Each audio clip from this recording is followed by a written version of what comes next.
Comrades ఇప్పటిదాకా మీ ముందు మన కామ్రేడ్స్ చాలా విషయాలు ఉంచడం జరిగింది. మనం రోడ్డు ఎక్కితే తప్ప మన సమస్యలకి పరిష్కార మార్గం దొరకదు అనేటువంటి విషయం మీకు అర్థమయ్యే ఉంటుంది.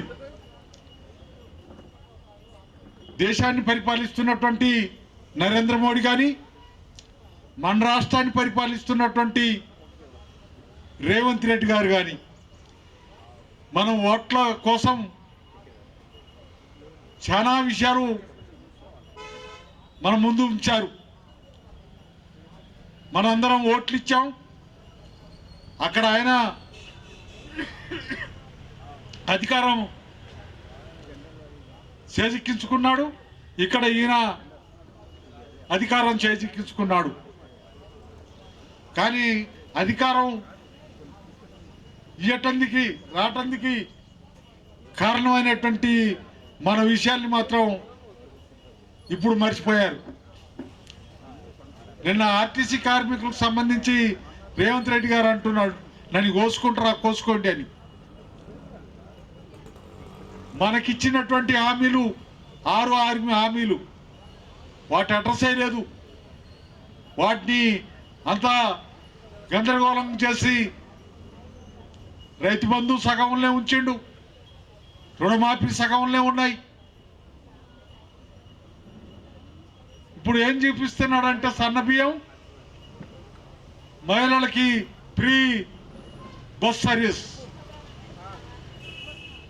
సర్వీసు ఫ్రీ అని వాళ్ళు ఎక్కటానికి బస్సులు లేకుండా చేసిండు. ఉండి ఏదో ఒక బస్సు వస్తుంది, దాంట్లో అందరు ఎక్కి తగలబడాల్సినటువంటి పరిస్థితి. మరి సన్నబియ్యం సంగతి ఏంది? సన్నబియ్యం ఎంత ఇస్తున్నాడు? దేశ ప్రజలకందరికీ, రాష్ట్ర ప్రజలందరికీ చెప్పే మాట ఏంటి? ఇక నేను సన్నబియ్యం ఇస్తున్న బ్రహ్మాండంగా ఆ 6 కిలోల బియ్యం మనకి ఎన్ని రోజులు వద్దో చెప్పండి.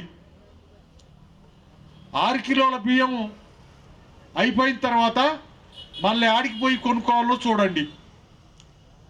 ఇట్లా ఊకదంపుడు ఉపన్యాసాలు ఇస్తూ మనకందరికీ చెవుల పూలు పెడుతున్నటువంటి పాలన కనపడుతుంది. ఇక రాష్ట్రానికి సంబంధించి, కేంద్రానికి సంబంధించినటువంటి ఉమ్మడి సమస్యలు ఉన్నాయి.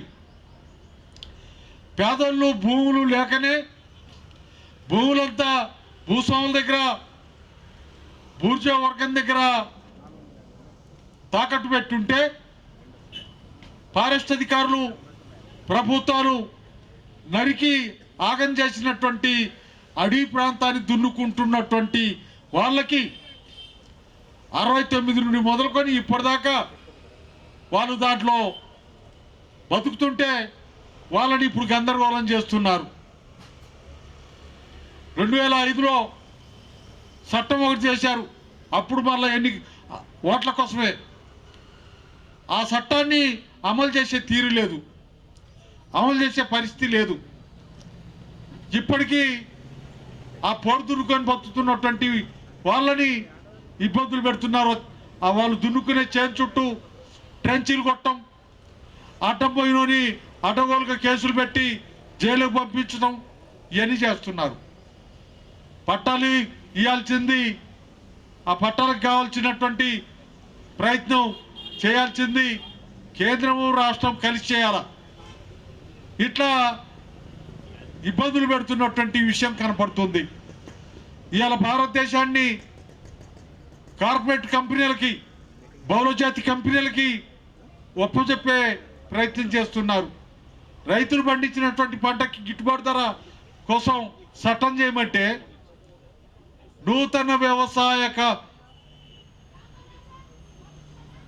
ఇదేంటి మార్కెట్, నూతన వ్యవసాయ మార్కెట్ విధానం అని అప్పుడు రైతాంగానికి, వ్యవసాయానికి వ్యతిరేకంగా చేసిన 3 చట్టాల స్వభావంతో ఈ చట్టాన్ని తీసుకురావడానికి ప్రయత్నం చేస్తున్నాడు. ఇలా మనం అందరం ఇక్కడికి వచ్చింది దాన్ని వెంటనే రద్దు చేసుకోమని, దాన్ని వితరణ చేసుకోమని చెప్పి డిమాండ్ చేస్తున్నాం.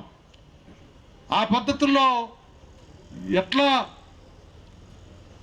జరిగింది అనే దానికి వస్తే అప్పుడేమో సంవత్సర కాలం జరిగిన పోరాటానికి భయపడడా, మరి ఆలోచించిందంటే ఆలోచన లేదు, భయం లేదు. ఈసారి ఇట్లా విరమించుకుంటే విరమించినట్టు నాటకం ఆడితే మళ్ళీ వచ్చేసారి ఇంకో పేరు పెట్టి చేయొచ్చులే అనేటువంటి తప్పుడు ఆలోచనతో, తప్పుడు పద్ధతుల్లో ఆ రోజు నేను విరమించుకుంటున్నా, వెనక్కి తీసుకుంటున్నా అని చెప్పిండు. ఆ 3 చట్టాల స్వభావాన్నే ఇప్పుడు ఇలా మార్కెట్ చట్టం పేరుతో తీసుకురాబోతున్నాడు. కామ్రేడ్స్ మనందరం కూడా రైతులం, మనందరం కూడా పేదోళ్ళం, మనందరం కూడా దోపిడీకి గురవుతున్నటువంటి వాళ్ళం. అందుకనే అది పోవాలన్నా రోడ్డు ఎక్కాల్సినటువంటి అవసరం, అది పోవాలన్నా ఈ విధానాలకన్నిటికి వ్యతిరేకంగా ఆందోళన చేయాల్సినటువంటి అవసరం ఎంతైనా ఉంది.